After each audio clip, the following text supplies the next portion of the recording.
And so he develops from someone who would have had like no business at all being involved in the Kira case to someone we actively look for because he has something to bring to the battle. And that, lovely people, is how you write and develop a weak character.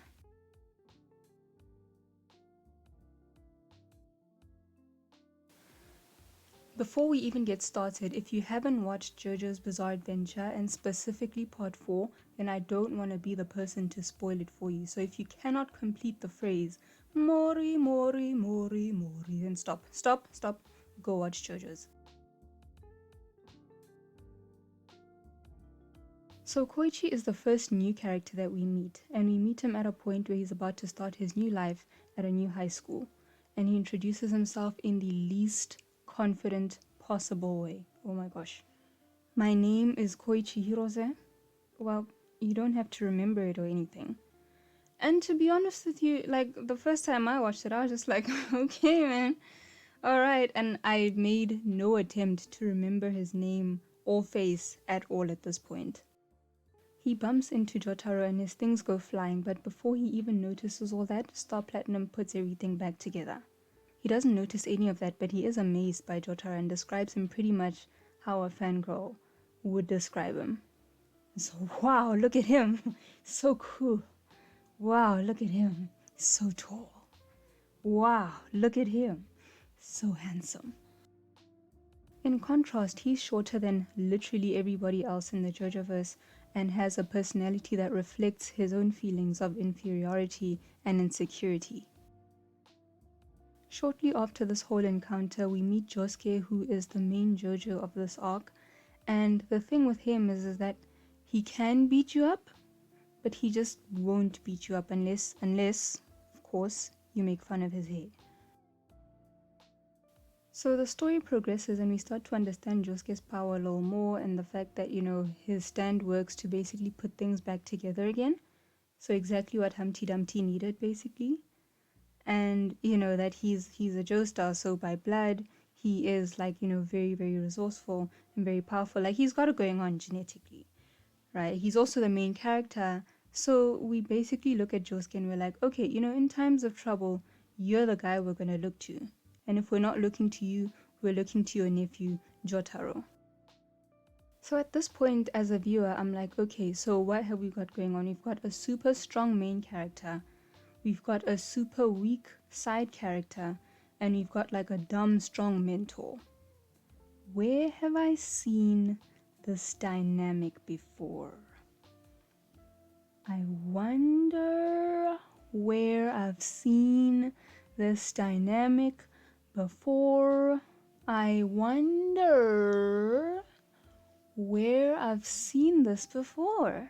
And the trope of a weak character being a burden for the main character starts playing out exactly the way that I thought that it would, right? We go to Okuyasu's house and basically a fight ensues there between Josuke and Koichi, versus Okuyasu and his brother, right? Koichi is shot with the stand giving arrow and he basically awakens the stand abilities, but he has no idea how to use them. And he's sitting there, he's bleeding, he's unconscious, he's getting dragged through Okuyasu's house. It is a whole mess, right? And then he comes to, and basically his huge attack is that he lays an egg.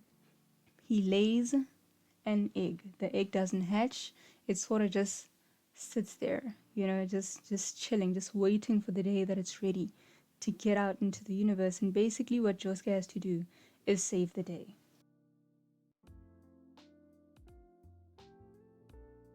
And it's like, okay, surprise, surprise, right? And then immediately after this, we move on to the next episode where we meet a guy called Kobayashi who uses a guild stand to swindle people.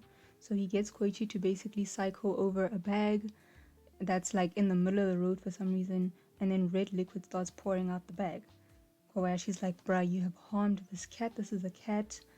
And Koichi just starts panicking. He's just in panic mode. He's like, I didn't mean to step on this bag. I didn't know what was in there. I couldn't do this. And Kobayashi's like, as a matter of fact, that's my cat.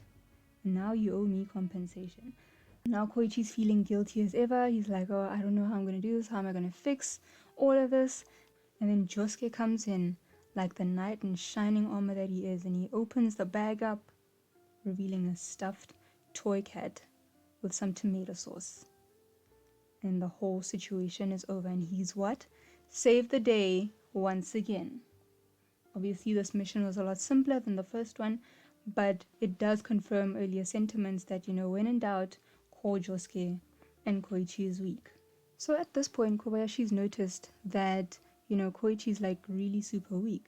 And he's like, alright, well, I guess I'm not done yet. And he goes over to Koichi's house and he tells Koichi's mom that he's returning Koichi's money. And in return, Koichi needs to give back his wallet, which had triple the amount of money that he is returning.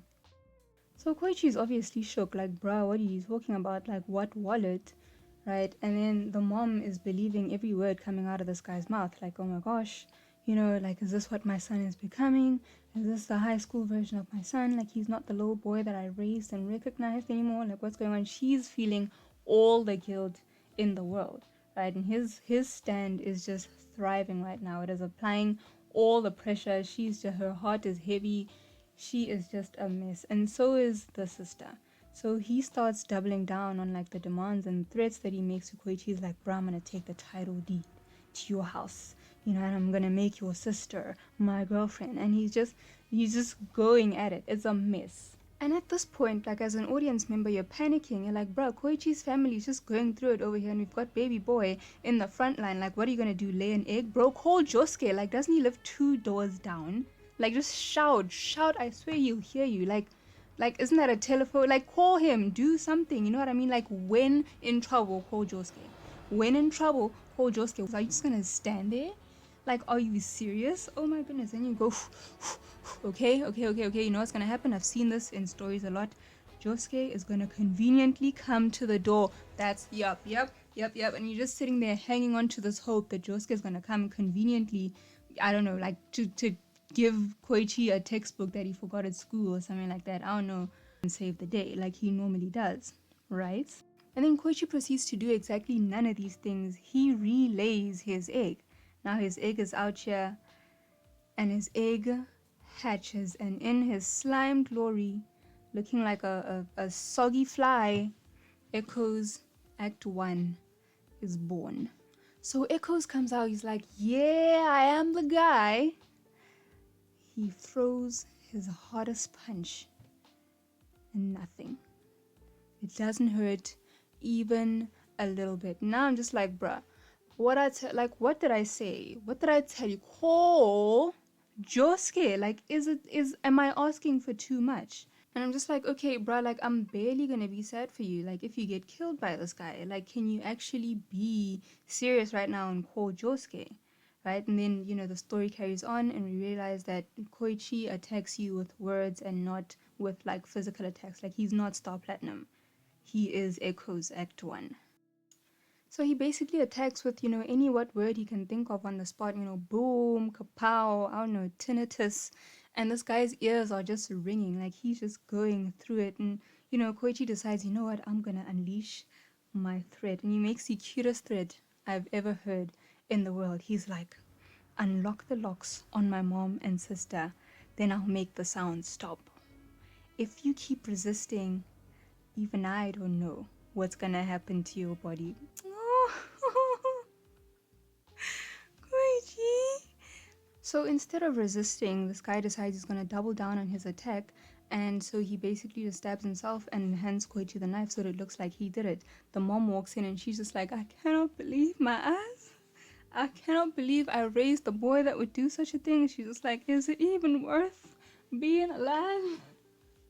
Knowing I raised a little boy like this, and she's just on the brink of just losing it all, right? And so Koichi, he goes through the whole fight and he throws the word believe me on his mom, and she basically just like realizes that, oh my gosh, now if I'm not about to believe my son telling me that he didn't do this, then who's gonna do that? And he manages to finish the fight with Kobayashi off. And then it hit me, oh my gosh, he can solve his own problems. He can do this himself. And like, we didn't need Josuke. Like, Josuke is obviously stronger, and this probably wouldn't have been, as hard a battle as it was for Koichi. But it's like he He has potential, doesn't he? This video obviously isn't sponsored, but do allow me to plug my Twitch streams. So I stream on Saturday nights at 8 p.m. SAST, and my streams feel a little something like this. That's what I'm saying, is that everyone at Burning Man is a stand user. Like, are you trying to tell me, hold on, are you trying to tell me that she can't see Star Platinum?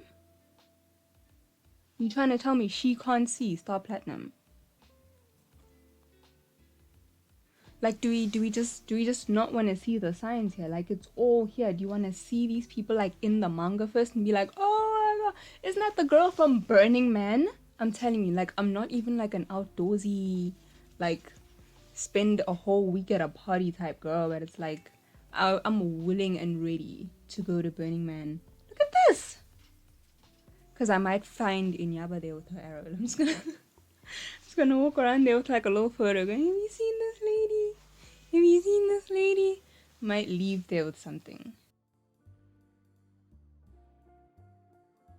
The next time Koichi finds himself in a little puddle of trouble is with his classmate Yukako, who has a very, very, very deep crush on him, and he does not like her back at all. Like, at all, at all.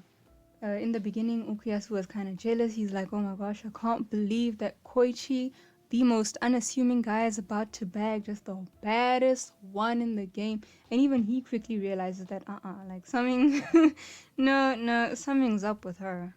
So Josuke and Okuyasu essentially tried to like de-wingman him. Like anti-wingman him? Like un-wingman the guy. By just like going around to corners where she'd likely be listening and just be like, you know he doesn't shower and he's smelly, right? Like, you know he disrespects his mom, right? Like you know his grades are bad, like he got like 2% in a test. Just like unselling him as much as possible. And then she just decides, well, if he isn't the perfect guy, I will make him the perfect guy. Oh, what? And so she kidnaps him, right? Like, she kidnaps him to a house in the middle of Fantugas. Like, I swear they were Courage the Cowardly Dog's next door neighbors, and no one's coming to the house until the summertime. So Josuke and Okuyasu have like no idea he's even kidnapped until like the day afterwards, when they're supposed to come to school, and like Koichi's obviously not there. His family has no idea where he is either, and like no one has a locator stand, so he's on his own where he is. And so she starts making him like take tests that he's never had the chance to study for, right? Oh, conventional tests? No, not conventional tests. This is JoJo's Bizarre Adventure we're talking about. No, as in, oh, you need the bathroom. Well, there's a lock on the door, and the combination to that lock is the answer to the question, what year did Columbus find the New World? Like, girl, what?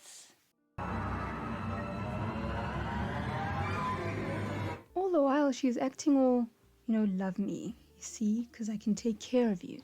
Love me, because I can cook for you. Love me, because all the while these tests are going on. And now, like, even if impulsively as an audience member, you're subconsciously going, call Josuke, there really is nothing Josuke can do from where he is. And he does. He manages to call Josuke using like a payphone that's a couple 100 meters away from the house. But even so, like, he's not about to be there anytime soon, and he's in trouble, like, right now, right? And like, Yukako keeps leveling up. He's like, oh my gosh, I don't want you. And she's like, you do want me. He's like, yeah, I want to leave. And she's like, you won't leave until you're madly in love with me, because how else does love work? Like, he is about to get killed in the name of love if he doesn't do something about the situation, like, right now. And he fights, like, he fights. He's there fighting for his life using echoes. She's fighting to keep him there with her hair stand. Like, it is wild. Eventually he defeats her, and then only do Josuke and Okuyasu arrive, not as backup, but as like moral support for a character that we now have a lot more faith in.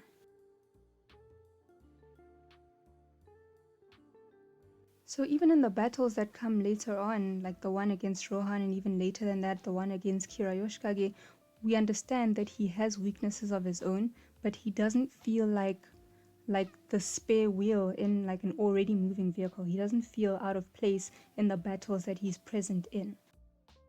So Koichi's character, development arc isn't necessarily one where, we're growing from like a weak character to a strong character like you typically find in anime protagonists, but his is more growing from a weak character to a resilient character.